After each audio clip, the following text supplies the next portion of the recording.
And Shlomo joined in marriage with Pharaoh, sovereign of Mitzrayim, and took the daughter of Pharaoh and brought her to the city of David until he had completed building his own house and the house of Yahweh and the wall all around Jerusalem. Only the people slaughtered at the high places, for a house for the name of Yahweh had not been built until those days. And Shlomo loved Yahweh, walking in the laws of his father David, except that he slaughtered and burned incense at the high places. And the sovereign went to Gibeon to slaughter there, for that was the great high place. Shlomo offered 1,000 burnt offerings on that altar. At Gibeon Yahweh appeared to Shlomo in a dream by night, and Elohim said, "Ask what I should give you." And Shlomo said, "You have shown great kindness to your servant David my father, as he walked before you in truth and in righteousness and in uprightness of heart with you. And you have guarded for him this great kindness and did give him a son to sit on his throne, as it is this day. And now, O Yahweh my Elohim, you have set up your servant to reign instead of my father David. But I am a little child, I do not know how to go out or to come in. And your servant is in the midst of your people whom you have chosen, a great people, too numerous to be numbered or counted. Shall you then give to your servant an understanding heart to rule your people, to discern between good and evil?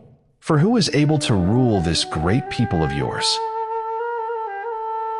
And the word was good in the eyes of Yahweh, that Shlomo had asked this.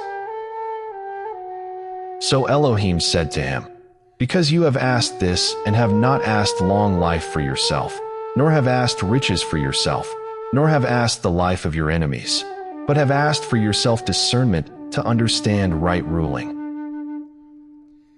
I shall do according to your words. See, I shall give you a wise and understanding heart, so that there was none like you before you, and none like you shall arise after you.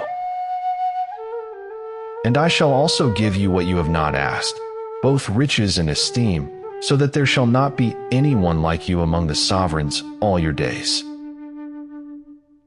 And if you walk in my ways, to guard my laws and my commands, as your father David walked, then I shall prolong your days." And Shlomo awoke, and see, it was a dream. And he came into Jerusalem, and stood before the ark of the covenant of Yahweh, and offered up burnt offerings, and made peace offerings. And he made a feast for all his servants.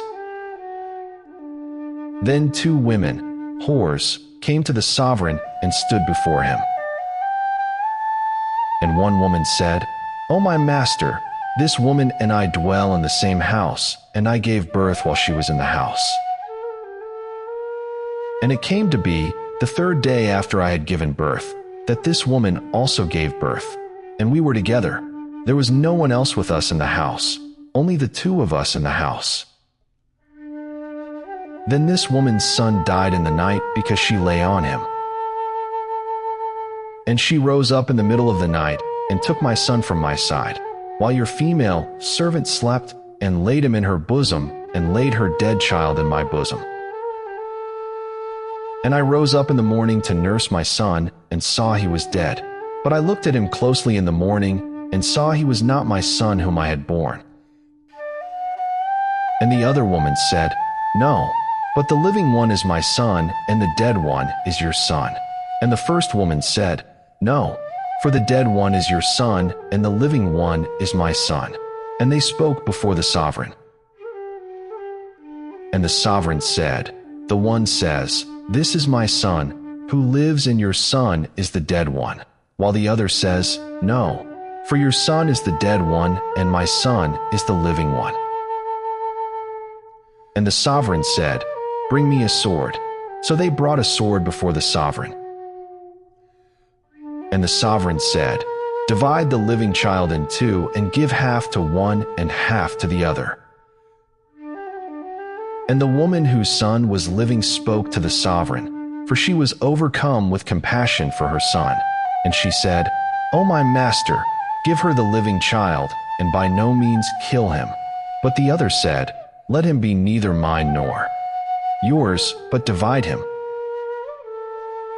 And the sovereign answered and said, "Give the first woman the living child, and by no means kill him. She is his mother."